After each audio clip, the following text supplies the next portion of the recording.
ilaha illallah wahdahu la syarika wa asyhadu anna Muhammad nabiyya wa rasulah. Allahumma salli ala Sayyidina Muhammad wa ala alihi wa sahbihi wa sallim wa barik ajma'in.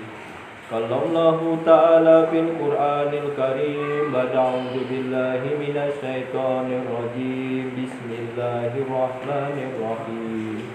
Wa man ahsanu qawlan mimman da'a ila Allah wa 'amila shalihan wa qala innani minal muslimin. Wa qala Nabi sallallahu alaihi wasallam jadidu imanakum ila ya Rasulullah kaifa nujadidu imanana. Qala akhiru min qawli la ilaha illallah atau kama qala Rasulullah sallallahu alaihi wasallam. Hadirin yang dimuliakan oleh Allah Subhanahu wa taala,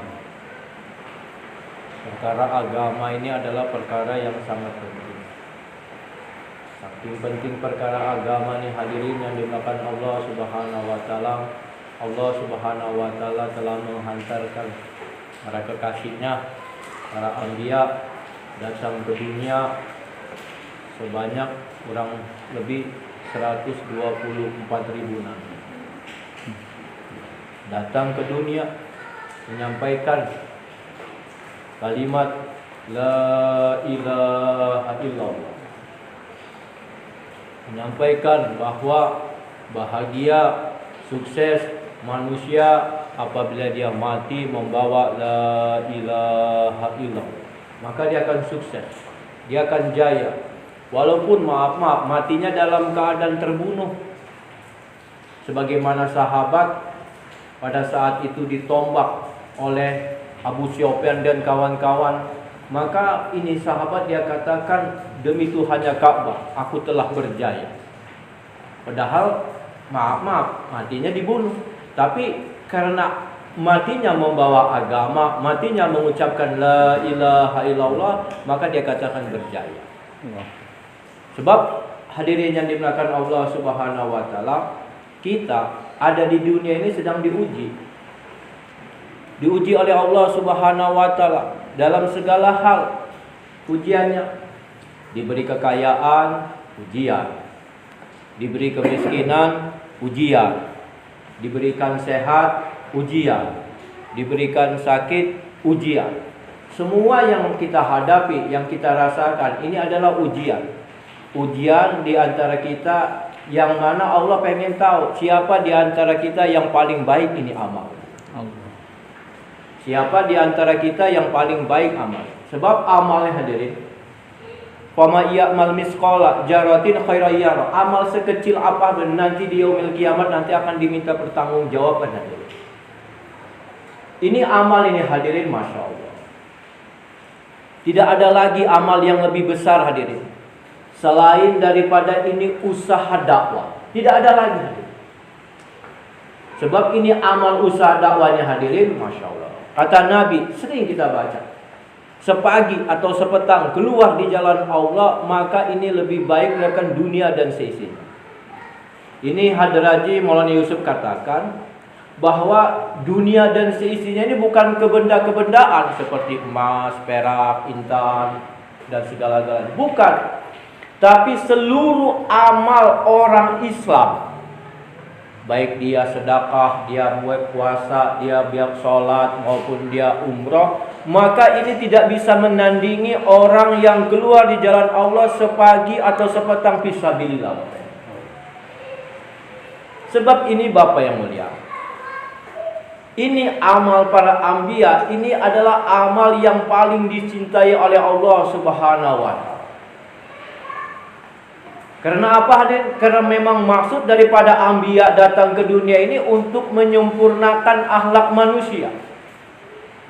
Bagaimana ini manusia mati membawa iman, membawa akhlak, membawa ikhlas. Karena memang perintah Allah memang seperti itu. Kita bisa mulia ini hadirin yang dimuliakan Allah Subhanahu wa taala karena ada agama. Kalau tidak ada agama hadirin, maka kita tidak ada kemuliaan. Sebagaimana hadirin yang dimuliakan Allah Subhanahu wa taala, mulianya kita dengan ini kerja agama. Kata Nabi, Masya Allah, mulianya ini umat Rasulullah dengan adanya kerja agama, diharamkan umat-umat terdahulu masuk surga sebelum daripada umat Nabi Muhammad sallallahu alaihi wasallam. Padahal ini Masya Allah, umat Nabi Muhammad ini umurnya 60-70 tahun. Ibadahnya pun Masya Allah gak lama. Coba zikir udah 100 biji, udah mulai ngantuk, tasbih jatuh, tidur. Sholat tahajud, Masya Allah, udah 2 rakaat aja, udah mulai ngantuk. Dalam segi ibadahnya kita ini masih kalah dengan umat-umat terdahulu ini. Umat-umat terdahulu ini hadirin, Masya Allah, kalau beribadah nggak ada tandingannya. Di zaman Nabi Sulaiman, Asib bin Barqoyah nih hadirin, Masya Allah, orang yang dia beribadah, maka diperintahkan Allah Nabi Sulaiman ini untuk menggali di lautan. Dicari oleh pasukannya, ternyata di dalam lautannya ada seorang manusia yang sedang beribadah di dasar lautan hadirin. Coba dengan kekuatan apa, dengan kehebatan apa ada orang bisa beribadah di dasar laut. Ini dikisahkan, akan menceritakan. Walaupun saya nggak bisa baca kitab, tapi akan ceritakan seperti itu. Kehebatan daripada ini umat-umat terdahulu. Bahkan ini Asib bin Barqoyah hadirin, sebagaimana dikisahkan dalam Al-Quran, bahwa Nabi Sulaiman alaihissalam dia berdakwah kepada Ratu Bilqis, yang mana Ratu Bilqis ingin datang kepada Nabi Sulaiman untuk melihat apakah Nabi Sulaiman ini seorang raja apa seorang nabi. Maka Nabi Sulaiman ini pengen memindahkan singgasana Ratu Bilqis ini hadir. Maka Nabi Sulaiman, Masya Allah, meminta pasukan, siapa di antara kalian yang bisa memindahkan ini singgasana Ratu Bilqis. Maka jin ifrit dikatakan, Tuhan, saya bisa memindahkan singgasana Ratu Bilqis. Kapan? Sebelum Tuhan bangun dari tempat duduk, singgasana sudah ada. Ini Allah Subhanahu wa ta'ala ilhamkan kepada Nabi Sulaiman bahwa di kisah ini nanti akan Allah ceritakan kepada ini umat Nabi Muhammad sallallahu alaihi wasallam. Maka nanti Nabi Sulaiman katakan, pantas aja yang memindahkan itu jin, yang gak kelihatan orangnya, bentuknya seperti apa, jin ifrit, gak ada yang tahu. Maka Nabi Sulaiman minta, bahasanya indah. Kira-kira ada nggak yang lebih cepat daripada jin ifrit? Padahal mah sebelum Tuhan bangun dari tempat duduk, hingga sana sudah ada. Ini Asib bin Barqoyah dari golongan manusia yang begitu ibadahnya menguasai Ismul Azam, begitu dekat dia dengan Allah. Apapun keinginannya pasti dia dikabulkan oleh Allah Subhanahu wa ta'ala. Dikatakan, saya Tuhan bisa memindahkan singgasana Ratu Bilqis. Kapan? Sebelum Tuhan berkedip, singgasana sudah ada. Allah. Ini akal sudah nggak main hadir. Dengan kecepatan apa bisa memindahkan singgasana Ratu Bilqis yang beratnya itu bertonton, sebelum Nabi Sulaiman berkedip, singgasana sudah ada. Akal sudah nggak main. Yang main apa? Iman hadirin. Amal hadirin. Ini amal dia begitu dekatnya dengan Allah, maka permintaan Asib bin Barqoyah dikabulkan oleh Allah Subhanahu wa ta'ala. Tapi ini Asib bin Barqoyah diharamkan dia ini masuk surga sebelum siapa? Sebelum kita umat Nabi Muhammad sallallahu alaihi wasallam. Padahal Masya Allah, dari golongan umat Nabi Muhammad belum ada yang bisa memindahkan singgasana, belum ada. Belum. Tapi ini hadirin, umat terdahulu diharamkan ini masuk surga sebelum umat Nabi Muhammad. Apa kelebihannya hadirin? Tentu kelebihannya ini adalah ad'u ilallah, mengajak manusia untuk taat kepada Allah Subhanahu wa ta'ala, mengajak manusia untuk beriman kepada Allah Subhanahu wa ta'ala. Ini adalah kerjanya Nabi. Dan ini hebatnya nih hadirin, kerjanya Nabi ini harus istimai'at. Enggak bisa sendiri-sendiri, harus istimai'at. Bahkan ini kerja Nabi ini harus melibatkan kepada ini istrinya usaha kerja kenabian. Allah katakan wal mu'minuna wal mu'minat ba'duhum awliya'u ba'di ya'muruna bil ma'ruf wa yanhauna 'anil munkar wa yuqimuna sholata wa yutuna zakata ila akhir hayat. Mukmin laki-laki dan mukmin perempuan saling kerjasama. Kerjasama apa? Ta'muruna bil ma'ruf, mengajak kepada kebaikan, dakwah. Kerjasama untuk perkara apa? Dakwah. Yang mana medan dakwahnya beda. Kalau ibu medan dakwahnya di dalam rumah, tapi bapak-bapak medan dakwahnya di masjid. Sama aja. Yang mana ini bapak-bapak menghidupkan ini masjid dengan amalan dakwah ilallah, talim wa talum, zikir ibadah, hikmah. Dan ibu-ibu juga punya tanggung jawab bagaimana ini merubah rumah menjadi ini masjid. Yang menjadi lahan dakwahnya ibu-ibu ini apa? Anak dia, kakak dia, bapak dia, kakek dia, paman dia. Paman ini sudah paling jauh. Paman sudah paling jauh. Jadi dakwah lahannya kepada siapa? Kepada anak dia, kakak dia, adik dia, bapak dia, kakek dia. Ini lahan dakwahnya cuma segitu. Tapi pengaruh seorang wanita nih hadirin yang dimuliakan Allah Subhanahu wa taala, kalau sudah dilebatkan dalam medan dakwah, ini perempuan ini paling kekeh hadirin. Paling semangat kalau dia sudah kenal dengan dakwah. Sampai-sampai Allah ceritakan hadirin dalam Al-Qur'an, ini ada seorang wanita yang kekeh memegang agamanya, masitoh. Sebagaimana Nabi di Isra Mi'rajkan dia mencium bau harum. Bau harum apa? Oh, ini kuburan masitoh. Yang mana dia, anak dia, suami dia dihukum, dibunuh oleh Fir'aun hanya untuk mempertahankan ini iman.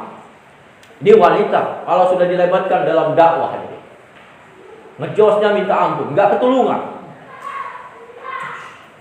Begitu juga wanita pertama kali yang mati syahid di kalangan para sahabat ini wanita hadirin, Sumayyah radhiyallahu anha. Yang mana kita sering dengar wanita yang pertama kali mati syahid hadirin, hanya untuk mempertahankan la ilaha illallah, mempertahankan ini agama. Maka hadirin yang dimuliakan Allah Subhanahu wa taala, kalau kita tidak melibatkan ini agama kepada wanita, maka kerja agama di kalangan laki-laki ini tidak akan bisa masuk ke dalam rumah. Karena pengaruh daripada seorang anak ini hadirin paling dekat dengan seorang ibu. Yang mana ini hadirin, Masya Allah, sering kita dengar bayan kisah bagaimana perbandingan anak Nabi Nuh alaihissalam dengan anaknya Nabi Ibrahim alaihissalam. Sama-sama Nabi ulul azmi yang punya doa mustajab kepada Allah Subhanahu wa taala. Tapi di sisi lain, anak Nabi Ibrahim alaihissalam diasuh seorang wanita yang begitu sempurna imannya, yang tidak terkesan dengan suasana dan keadaan. Dia mendidik anaknya, maka anaknya menjadi seorang nabi hadirin. Bahkan keturunan-keturunannya semuanya nabi hadirin, dari kalangan Bani Israel dan Bani Ismail. Sementara anak Nabi Nuh alaihissalam ini Masya Allah, seorang bapak yang sayang dengan anaknya, jangan sampai ini anaknya ini celaka. Maka memohon kepada anaknya, wahai anakku, ikutlah bapak naik ke atas kapal. Karena tidak akan ada yang bisa selamat hari ini kecuali semua manusia ataupun makhluk hidup naik kapal Nabi Nuh alaihissalam. Karena pada saat itu hujannya bukan dari langit, dari bumi hujan, keluar air. Dari tungku keluar air, pokoknya semua keluar air. Tidak ada yang bisa selamat. Tapi dikatakan, wahai tidak bapak, aku akan pergi ke atas gunung untuk menyelamatkan diri. Tidak bisa. Ini hadirin yang dimuliakan Allah Subhanahu wa taala, pengaruh daripada seorang wanita yang begitu hebat dilibatkan dalam agama. Maka hadirin yang dimuliakan Allah Subhanahu wa taala, sehingga pengaruh wanita apabila dilibatkan dalam agama, maka taskilannya inilah yang akan menentukan banyaknya taskilan. Walaupun Nabi Nuh alaihissalam ini dakwanya tidak gagal, tidak ada ceritanya orang gagal dalam dakwah, tidak ada ya. Kecuali dakwanya ini tidak dengan cara nubuah, pasti dia gagal. Tapi kalau dakwahnya dengan cara Nabi, pasti dakwanya berhasil. Cuman yang menentukan banyaknya taskilan ini seorang wanita nih. Maka para nabi, rasul melibatkan semua para istrinya, melibatkan para sahabiat untuk bagaimana ini para sahabiat terlibat ini dalam medan dakwah. Maka semua anak-anak ini hadirin di zaman para sahabat. Maka anak-anak mereka ini bukan lagi menjadi sahabat, bahkan mereka ini menjadi orang yang alim hadirin. Pengaruh daripada suasana di rumah. Kita tahu bagaimana Abdullah bin Amr bin As. Dulu dia ini sebagai penentang yang bahkan dia na'udzubillah ada cita-cita pengen membunuh Nabi. Sayyidina Umar yang dulu dia juga menentang Nabi, ada cita-cita pengen membunuh Nabi. Tetapi dia setelah Islam, diajarkan ini agama, dibawa ke dalam suasana agamanya hadirin. Maka ini anak Sayyidina Umar, Abdullah bin Umar, anaknya Amr bin As, Abdullah bin Amr bin As. Mereka ini jadi ulama. Karena ini pengaruh daripada istri, daripada ibu di rumah. Maka ini ibu-ibu ini hadirin yang dimuliakan Allah Subhanahu wa taala diminta untuk diberikan tanggung jawab. Sekarang Hadraji Maulana Sa'ad menetapkan sekarang setiap ini orang Islam punya pikir bagaimana ini rumah hidup dengan amal sempurna.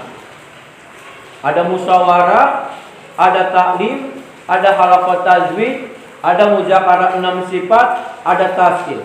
Sebab kalau ini hidup di rumah orang Islam, berarti ini rumah masjid. Rumah ini berarti fungsinya sudah berubah menjadi apa? Menjadi masjid. Walaupun bangunannya seperti rumah, tapi ini amalannya amalan masjid. Dan hadirin yang dimuliakan Allah Subhanahu wa taala, Hadraji juga sekarang menitik beratkan bagaimana ini ibu-ibu punya pikir bagaimana rumah di setiap kampung untuk siap menerima ini jamaah masturah. Walaupun orangnya belum pernah keluar, tapi ini rumah sudah disiapkan untuk menerima ini jamaah masturah. Syaratnya ada hijab, tidak ada laki-laki untuk menerima masturah. Mudah, tidak ada laki-laki dan hijabnya sempurna. Walaupun rumahnya maaf bilik sederhana, tapi ini diminta oleh Hadraji Maulana Sa'ad untuk bagaimana setiap orang Islam bisa menerima ini jamaah masturah. Sebab hadirin yang dimuliakan Allah Subhanahu wa taala, kita ini sudah ada di ujung zaman, di akhir zaman, yang mana ini zaman Jababira sama Allah mau ditutup, mau diganti.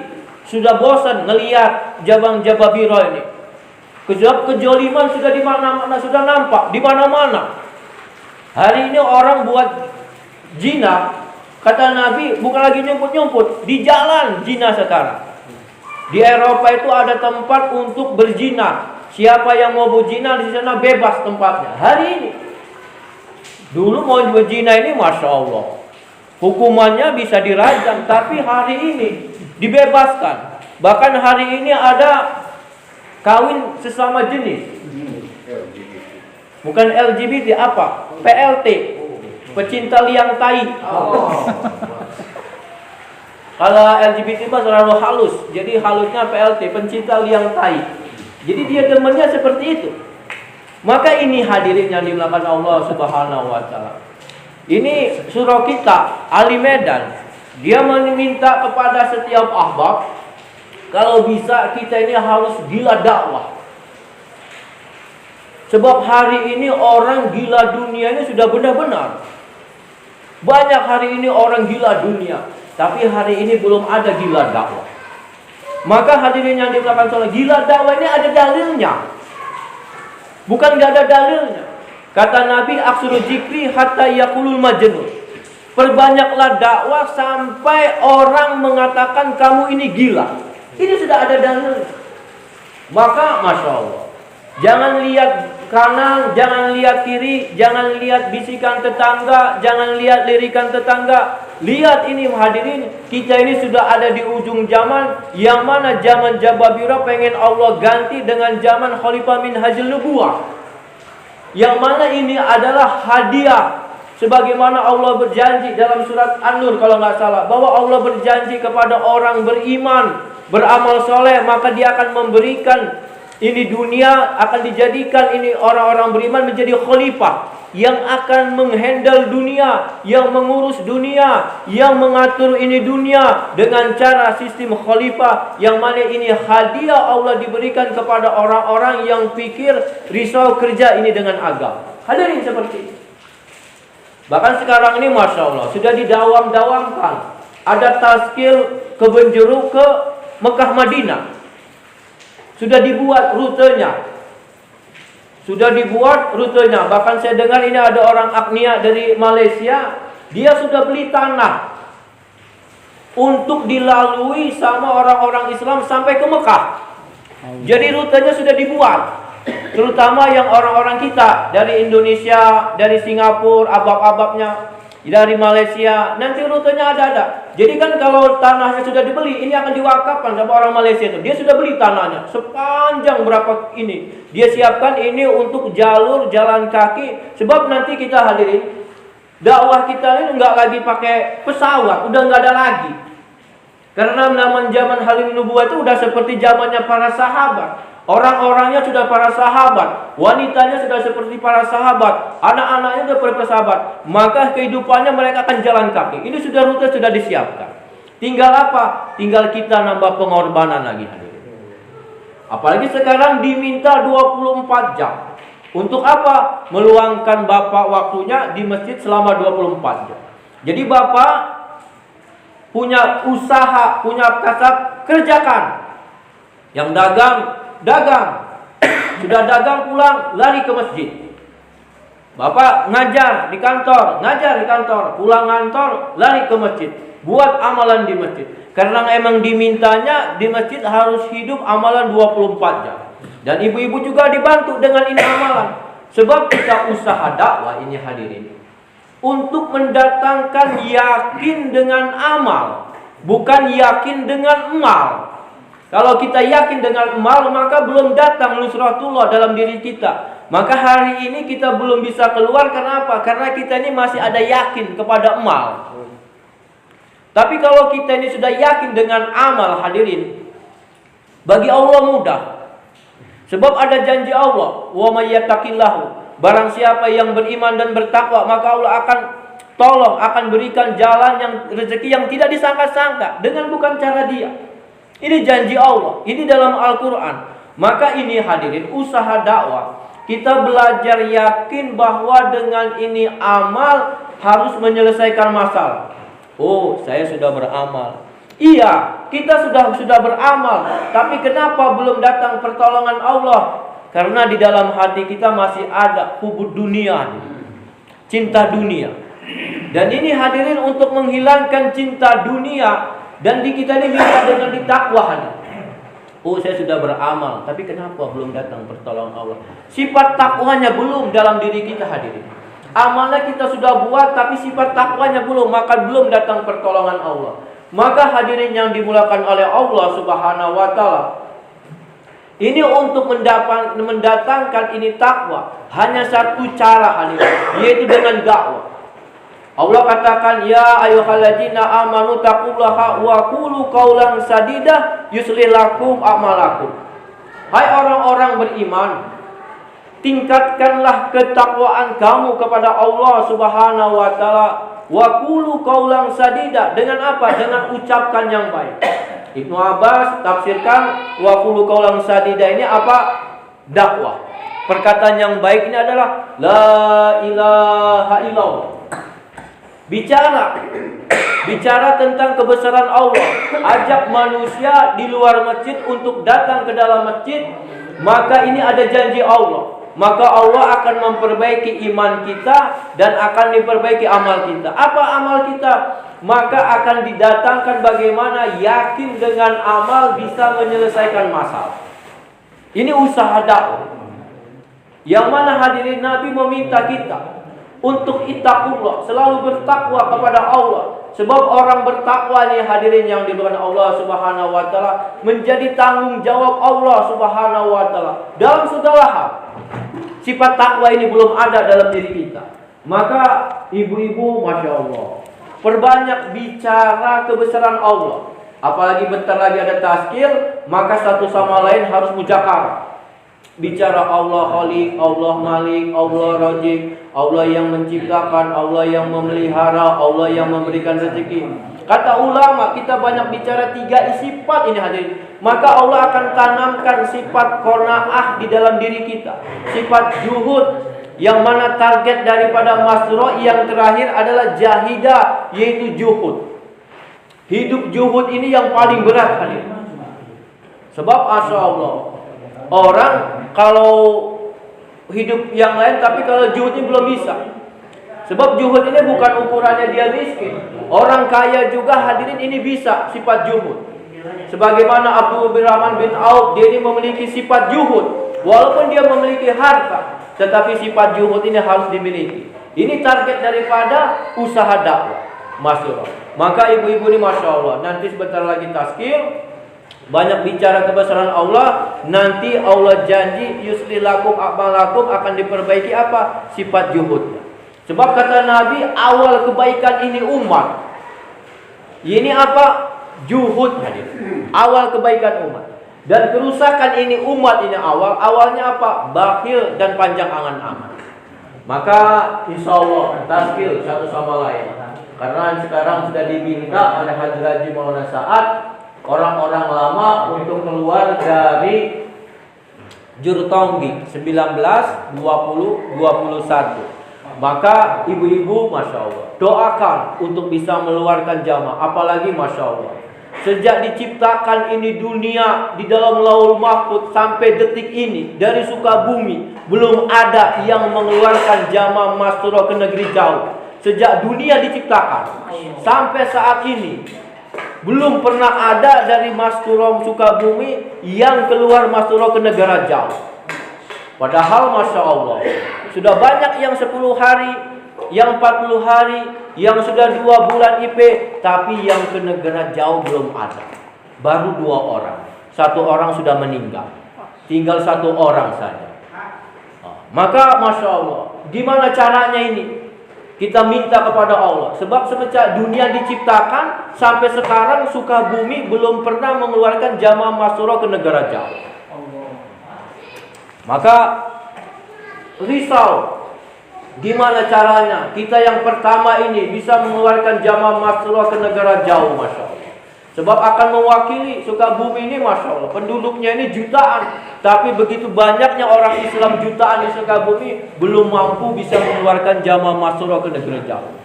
Apalagi sekarang sudah dipermudah, sudah 40 hari boleh ke negara jauh. Allah diberi kemudahan. Karena apa?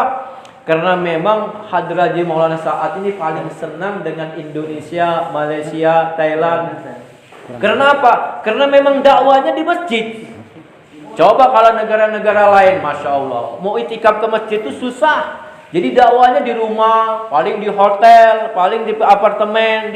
Tapi kalau kita di tempat ini, maka Hadraji Maulana paling senang dengan orang Indonesia. Maka Indonesia ini hadirin diberikan takajanya seluruh dunia. Di seluruh dunia untuk apa? Untuk menggarap ini dunia. Bahkan diminta ini bukan orang kaya, orang miskin. Jadi Maulana Sa'ad ini minta orang miskin, bukan orang kaya, orang miskin. Orang miskin untuk berangkat sejauh-jauhnya. Untuk apa? Agar dia bisa menjerit, menangis, merengek kepada Allah di malam hari. Untuk bisa apa? Bisa diberangkatkan di jalan Allah Subhanahu wa ta'ala. Karena yang memberangkatkan kita di jalan Allah amal. Karena apa?